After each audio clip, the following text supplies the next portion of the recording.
Learn the latest news surrounding Josko Gvardiol as RB Leipzig are currently facing overwhelming pressure to sell Gvardiol to us.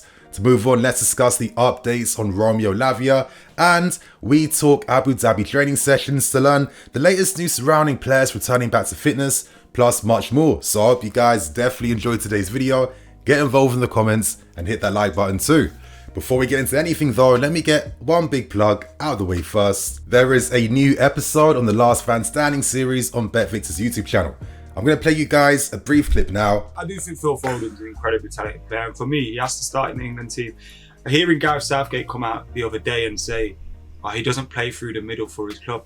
Mate, Harry Maguire doesn't play for Manchester United. He is in the team. Like, do you know what I mean? Yeah. I just want this manager to sometimes think of things for himself and try and come up with a solution or come up with something that gets his best players in the team. And for me, Phil Foden is that, especially then when you take into consideration Mason Mount isn't performing. And the question currently has been, should Foden replace Mason Mount in the team for the national team?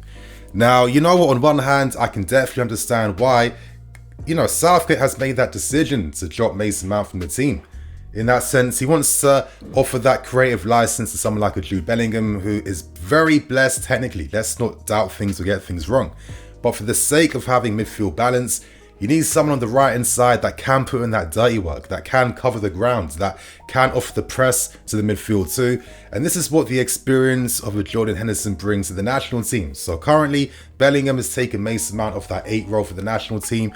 Of course, because you're losing out on some of that creativity, Foden has to be playing in the team. I can understand it. I get it. And sometimes in football, it's more about the team game compared to individuals. So listen, if England can do something in the World Cup, then I'll understand. So they're my thoughts and opinions, you guys. You will find a full link to the episode in the card above and description below. Now let's start with things. Let's discuss the news coming out from Belgian reporter Sacha Tavilieri, as he confirms that we are still making efforts to sign Romeo Lavia as that successor to N'Golo Kante. Now both Kante and Jorginho have not agreed to signing new contracts at this point in time. It seems that the reason why both have reached an impasse at this point in time is due to the fact that both players are asking for too much money compared to what the club is willing to offer them. Now, it doesn't help that in Kante's regards, he has been facing a few injury issues, which in my opinion has not been entirely at the fault of the player. In the case of Jorginho, he'll be thinking, I'm never injured. I can play like 55, 60 games plus a season. I've been a very reliable figure in midfield. Listen, if you want to keep me, pay up the money because this is the final big contract I can earn. But reality is, if the club don't want to pay that type of money, it only makes sense that you're looking towards the next generation. You're looking towards the future. And I do think Romeo Lavia, even though he's only played a handful of games in the Premier League, he picks up injuries at the wrong time. But from seeing the authority in which this guy plays with, we saw that with our own 2 eyes when Southampton beat us during the start of this season with Lavia scoring a goal. To be showing that type of command and confidence at 18, how you play, how you move, how you think on the field. For me personally, these are the things that really impress me. And I think Lavia has the type of X factor that I think top clubs like us should be turning our attention towards. It's not only about being able to do your main job, winning the ball back, breaking up the play, covering the passing lanes and angles, etc., etc. It's about what else you can add to the team to leave your definitive mark, And for me, Lavia has that skill set in abundance. He is someone that will instigate the next phase. He is someone that will play those passes between the lines. He is comfortable carrying the ball forward, and he is not afraid to take shots on goal as well too. I'm looking at guys like Bruno Guimaraes as someone who for me is, has a lot more defense responsibilities in the team, but can also equally create an attack. And I do think that Lavia is more of a successor towards someone like a Bruno compared to an N'Golo Kante, who for me is just a very unique player. But I think this interest for Lavia, listen, there's a reason why Man City have a buyback clause in that deal, because they understand what type of midfield player this guy can become. So if we can do some business here to make it happen, then personally I'm here for it. But share your thoughts and opinions. How do you feel about Romeo Lavia? How do you feel about these links? Let us know below. So right now, let's turn our attention to Josko Gvardiol. The RB raids is not over. We have captured Nkunku for next summer. Of course, we previously signed Timo Werner. We like the talents being produced at RB Leipzig. For me, certain clubs of that stature and level, they are the clubs that, of course, fund the big clubs. They're the clubs that produce the players for the big clubs, and I think Josko Gvardiol is another player on that list. So far, he's had a pretty impressive World Cup with Croatia, and based on multiple reports coming out from Italy, coming out from Germany and the UK as well too, they're all pointing to the fact that we are currently the favourites to be signing Josko Gvardiol. Now, in terms of the price valuation, things get a little bit interesting. Now, we know that previously we were hearing talks about him having a release clause in his contract, which was set at around £43.8 million.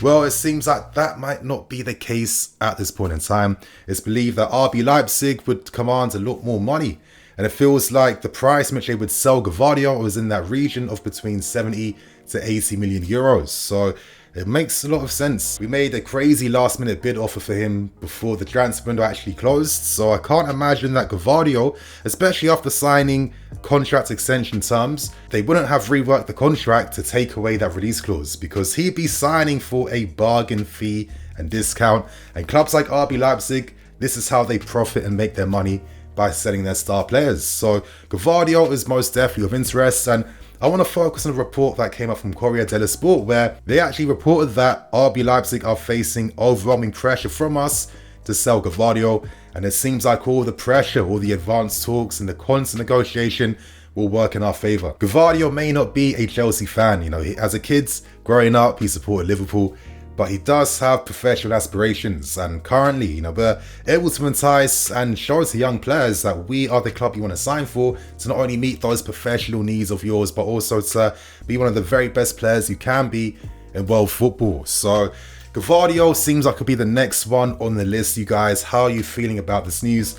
Before I end with the story though, I want to share some quick thoughts and opinions. I think for me, the first one would be, if you're signing Gvardiol, you're kind of committing to playing a back three system. Now, Gvardiol is a very proactive defender.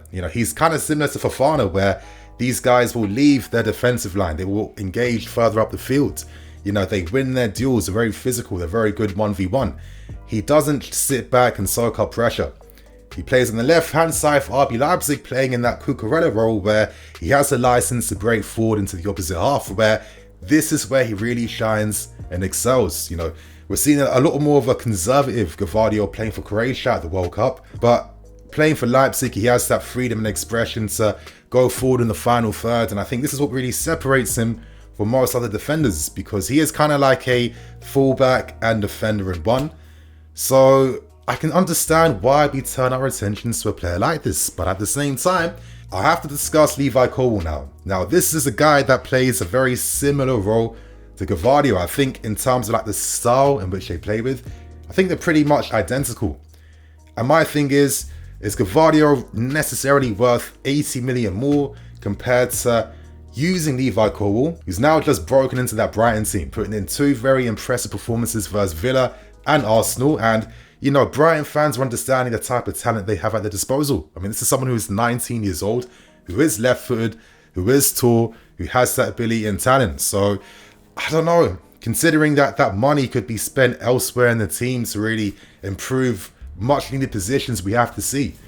Is Gvardiol necessarily the guy to go for, or is he just that good that you can't afford to miss out? I say this because this will end my point. My main fear would be that we're creating another Hudson-Odoi and Pulisic situation. What I'm saying by this is the fact that you can't have two top young wingers in one position and expect one of them to break through.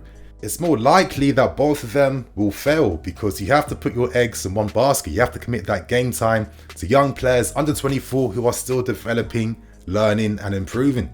It's not that simple. So could we afford to potentially jeopardize both Colwill and Gvardiol, who do play in that one position on the left hand side? I'm not too sure.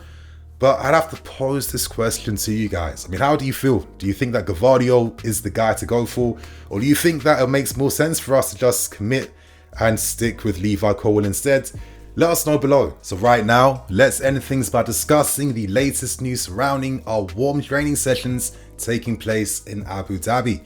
Now, we have brought a 25-man squad with us, as you guys can see on screen. These are the players we brought. So there's tons of first team players, as well as a healthy amount of development players as well too. So of course, eyes naturally are going to be on guys like Kaside, players like Hutchinson, players who are kind of close to breaking into that first team, who have been very impressive so far, especially someone like Kaside, who has that type of something about him. You know, when I look at Kaside, I do get like Michael Ballack vibes. You know, he's someone that has composure when he plays and a bit of authority to his game, which I definitely like, and the way he can smack it in from 30 yards as well too. I mean, we all saw that goal against Tottenham. I think this is someone that could add something to our midfield if he gets the opportunities. Hutchinson too on the right hand side, we need someone with skill who can take on his man 1v1 and has something special about him. These two players I want to keep your eyes out for. Of course, they join up alongside your Chukwuemeka's, your Lewis Halls, etc, etc. And of course, most importantly, it's a nice reminder that a lot of the first team players out with injuries are returning back very soon and should all be available bar N'Golo Kante once the season returns back on the 27th. So players like Reece James, Ben Chilwell, Fofana, for me, are much needed additions to this team. Looking at N'Golo Kante, he is not ready yet, but it's promising that at least he can join up with the squads. I'd imagine that he needs to train for the next 2 months to build up that match fitness before he's really ready to come back to the first team. But I just feel like when Kante does come back, he will be like a new signing. He's going to add something to whatever we're hoping to achieve in the second half of next season. And to be honest with you, once this World Cup's over, it will feel like a brand new season. And I think whatever happened before the World Cup won't really matter post-World Cup. But to move on, there was an indoor training session between the development squad as well as another team that consisted mostly of first team players. The dev squad lost to the first team players, but of course, it's a big opportunity here for a lot of these young guys to impress Graham Potter and hope to earn a squad position once the season comes back. Anyway, before I end things, we do play a friendly game versus Aston Villa this Sunday, so stay tuned for that. And of course, the winner of that game will play in the Friendly Cup final that will take place a few days after. So, you know, I think it'll be like a good bonding session, a good opportunity for players to rebuild some fitness, get ready for the start of the season, etc, etc. So, and you can't really complain about having training sessions in Abu Dhabi either. So, you guys on that note, I'm going to wrap things up, keep things moving. Thank you for watching. I'm Nini FC, this is BlueLionsTV. I'll catch you guys later with some more videos.